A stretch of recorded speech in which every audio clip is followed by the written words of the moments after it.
విద్యార్థుల యొక్క సృజనాత్మకత వెలికితీయడమే లక్ష్యంగా ప్రతిభా పరీక్ష నిర్వహించామని జిల్లా సిపిఎం కార్యదర్శి మిల్కూరి వాసుదేవారెడ్డి అన్నారు. నగరంలోని వాణినికేతన్ విద్యానికేతన్ పాఠశాలలో భారత విద్యార్థి ఫెడరేషన్ ఆధ్వర్యంలో 10వ తరగతి ప్రతిభా పరీక్ష నిర్వహించారు. జిల్లా వ్యాప్తంగా నిర్వహిస్తున్న ఈటీ పరీక్షలను జిల్లా సిపిఎం కార్యదర్శి మిల్కూరి వాసుదేవారెడ్డి హాజరై ప్రశ్నాపత్రాలను విడుదల చేశారు. జిల్లాలోని 10వ తరగతి విద్యార్థులు ఇట్టి అవకాశాన్ని సద్వినియోగం చేసుకోవాలని వాసుదేవారెడ్డి అన్నారు.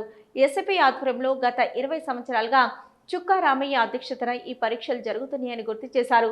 పబ్లిక్ పరీక్షలకు సిద్ధమవుతున్న విద్యార్థుల్లో భయాందోళనలు తొలగించడానికి ఉపయోగపడతాయని తెలిపారు. ఈ కార్యక్రమంలో మిల్కూరి వాసుదేవారెడ్డితో పాటు జిల్లా ఎస్ఎఫ్ఐ కార్యదర్శి గజ్జల శ్రీకాంత్, రాష్ట్ర గర్ల్స్ కన్వీనర్ ఎం పూజ, జిల్లా అధ్యక్షులు కాంపెల్లి అరవింద్, జిల్లా కమిటీ సభ్యులు శివ, నగర ఉపాధ్యక్షులు ఇసాక్, గర్ల్స్ కో కన్వీనర్ నాగుల శ్రీజ, నాయకులు సందేశ్, బౌద్ధ రత్న, భోగేష్ తదితరులు పాల్గొన్నారు.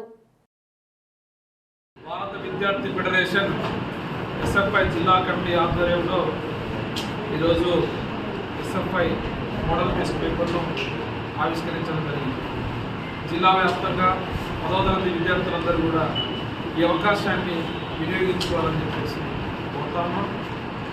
ఎస్ఎఫ్ఐ ఆధ్వర్యంలో ఆనాటి నుండి ఉమ్మడి ఆంధ్రప్రదేశ్ నుండి నేటి వరకు కూడా 25 సంవత్సరాలుగా ఈ టాలెంట్ టెస్ట్ నిర్వహించడం జరుగుతాం.